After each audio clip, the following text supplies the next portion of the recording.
ناظرین، آپ نے مکہ مکرمہ کا خطبہ سنا۔ مکہ مکرمہ میں آج معالی شیخ صالح بن عبداللہ بن حمید حفظہ اللہ نے خطبہ ارشاد فرمایا تھا جو کہ تعصب کے بارے میں تھا۔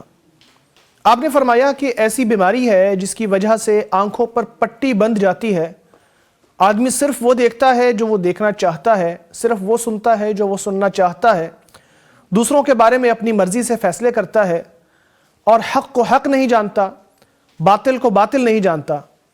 بلکہ وہ صرف اپنی خواہش پرستی میں لگا رہتا ہے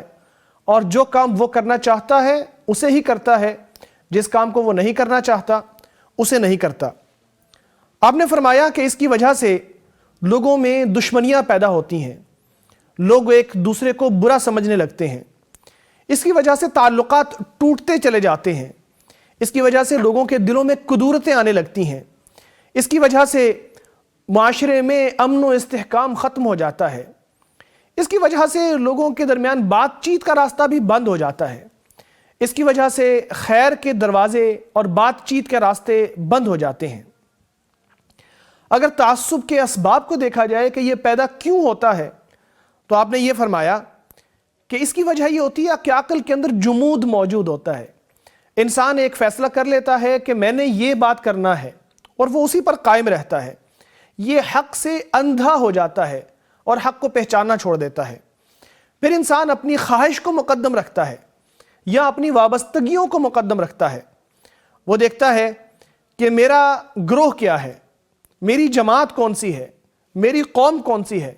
لہٰذا وہ اپنی قوم، اپنی جماعت اور اپنے لوگوں کو دیکھتے ہوئے یہ فیصلہ کرتا ہے کہ میں نے کیا بات کرنی ہے، یہ دیکھ کر نہیں فیصلہ کرتا کہ حق کیا ہے اور میں نے حق کے بارے میں یا حق کا ساتھ دینا ہے۔ تعصب کی وجہ سے معاشرے کے اندر جو خرابیاں پیدا ہوتی ہیں ان میں سب سے بڑی برائی یہ ہے کہ لوگوں میں ظلم پیدا ہو جاتا ہے۔ جب لوگ تعصب کا شکار ہوتے ہیں تو وہ تعصب کی وجہ سے دوسروں پر ظلم کرنے لگتے ہیں، ان کے حقوق مارنے لگتے ہیں، پھر امت کے اندر کمزوری آ جاتی ہے، فتنے بڑھنے لگتے ہیں تعصب کی وجہ سے، اور اندرونی جنگیں شروع ہو جاتی ہیں، یا یوں کہہ لیجئے کہ تعصب کی وجہ سے خانہ جنگی پیدا ہو جاتی ہے۔ پھر یہ کہ جب انسان تعصب کا شکار ہوتا ہے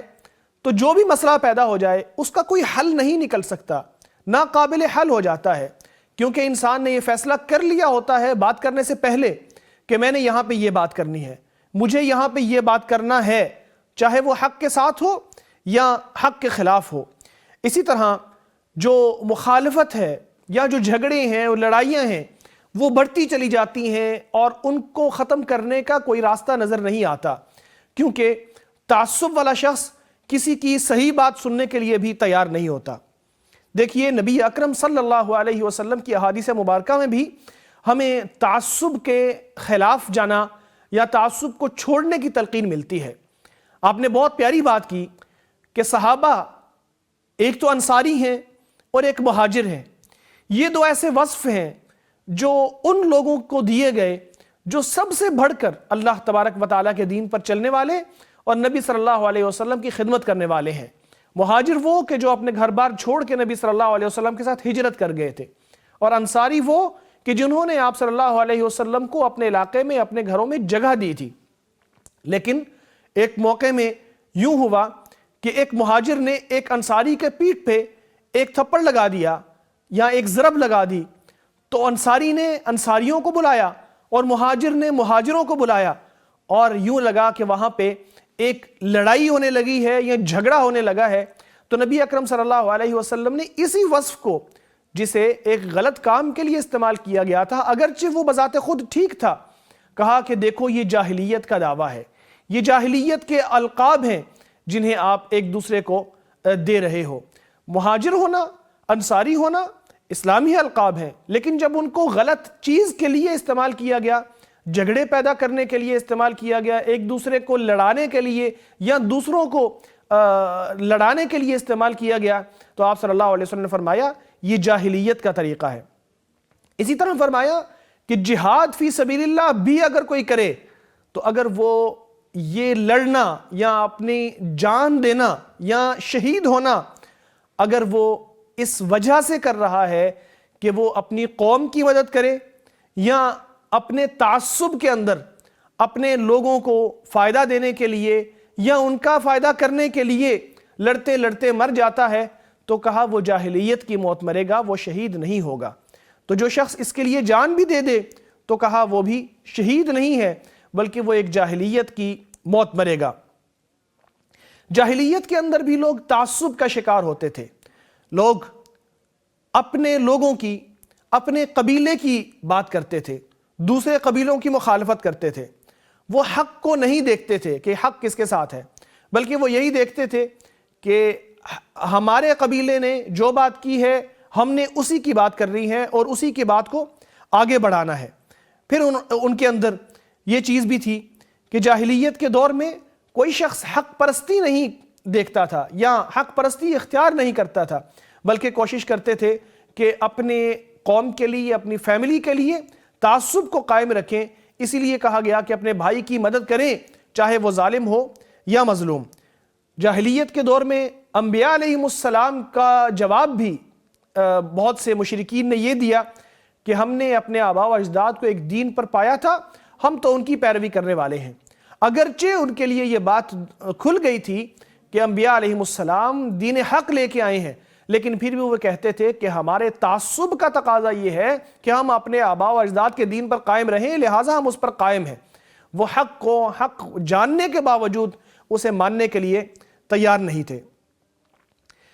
پھر انہوں نے بتایا کہ جس شخص کے اندر تعصب آ جاتا ہے اس کے اندر کون سی صفات آتی ہیں جن سے اس کو پہچانا بھی جا سکتا ہے، اور اگر کسی کے اندر یہ ہوں تو اسے چاہیے کہ ان کا علاج کرے۔ آپ نے فرمایا کہ جو تعصب اختیار کر لیتا ہے اس کی آراء سخت ہو جاتی ہیں، وہ نرمی سے دور ہو جاتا ہے، بلکہ وہ حق کو بھی دھتکارنے لگتا ہے، وہ صحیح بات کو غلط کہنے لگتا ہے، لوگوں کو اپنی نگاہ کے مطابق جج کرنے لگتا ہے، یعنی وہ اپنے دین یا اپنے مذہب یا اپنی قومیت کی بنیاد کے اوپر لوگوں کے بارے میں رائے قائم کرنے لگتا ہے۔ وہ ان کے لوگوں کے اعمال کے مطابق نہیں بلکہ اپنے آراء کے مطابق یا ان کے گروہوں کے مطابق یا ان کی وابستگیوں کے مطابق ان کے بارے میں فیصلہ کرنے لگتا ہے۔ اور پھر جو شخص تعصب کا شکار ہوتا ہے وہ کبھی تخلیقی قسم کے کام نہیں کر سکتا، وہ کبھی نئی چیزیں سامنے نہیں لا سکتا، بلکہ وہ تعصب کا شکار ہو کے اپنے خاندان، اپنی فیملی، اپنے لوگوں کے لیے ہی کام کرتا چلا جائے گا اور اسی گول چکر میں پڑا رہے گا اور آگے بڑھنے سے یہ چیزیں اسے روکے رکھیں گی۔ اب تعصب کو اگر ختم کرنا ہے معاشرے میں تو کیا کیا جائے؟ تو اس خطبے میں جو گر بتائے گئے یا جو چیزیں بتائی گئیں کہ جن کے ذریعے تعصب کو ختم کیا جا سکتا ہے، ان میں سب سے پہلی چیز تو یہ ہے کہ رواداری کو پیدا کیا جائے، بات چیت یا مذاکرات کا جو طریقہ ہے اسے رائج کیا جائے کہ جب انسان دوسروں سے بات چیت کرے گا اور دوسروں کے نقطہ نظر کو تسلیم کرے گا کہ وہ بھی ایک نقطہ نظر ہے اگرچہ وہ میرے نقطہ نظر کے خلاف ہے، تو اس تعصب کو ختم کیا جا سکتا ہے۔ لوگوں کو برابر سمجھا جائے، ان کے درمیان مساوات پیدا کی جائے، اور اسی طرح لوگوں سے سیکھا جائے اور لوگوں سے نفرت ختم کی جائے اپنے دل میں، کیونکہ جو شخص تعصب کا شکار ہوتا ہے وہ کبھی کسی سے سیکھ نہیں سکتا۔ تو یہ جاننا چاہیے کہ لوگوں کے اندر بہت سارے ہنر موجود ہیں، لوگوں کے اندر بہت سا علم موجود ہے، ان سے سیکھا جا سکتا ہے۔ پھر اسی طرح سارے معاشرے کو تعصب کے خاتمے میں اپنا کردار ادا کرنا چاہیے۔ علماء کو چاہیے کہ وہ لوگوں میں تعصب کے خلاف لوگوں کے درمیان تعصب کے خلاف ایک پیدا کریں سمجھ، اور لوگوں کے اندر یہ سوچ پیدا کریں کہ تعصب کی بیماری ایک بری بیماری ہے، ہمیں حق پرستی اختیار کرنی چاہیے، انسان کو دوسروں کی آراء کا احترام کرنا چاہیے، ان سے محبت والا رویہ رکھنا چاہیے۔ پھر تیسری چیز یہ ہے کہ ہمیں تعصب سے جیسے بھی ہو دور رہنے کی کوشش کرنی چاہیے، اور یہ جان لینا چاہیے کہ دوسروں کی آراء اگرچہ ہم سے مختلف ہیں لیکن وہ اپنی جگہ درست ہو سکتی ہیں، اور ہماری رائے جسے ہم صحیح سمجھتے ہیں وہ غلط ہو سکتی ہے۔ لازمی نہیں ہے کہ ہماری بات ہی درست اور دوسرے کی بات ہی غلط ہے۔ اس کے ساتھ ہی انہوں نے اپنے خطبے کو مکمل کیا اور ساری امت اسلامیہ کے لیے اور فلسطین کے مسلمانوں کے لیے، مسلمان حکمرانوں اور عوام کے لیے بہت سی دعائیں کی۔ اللہ تعالیٰ قبول و منظور فرمائے۔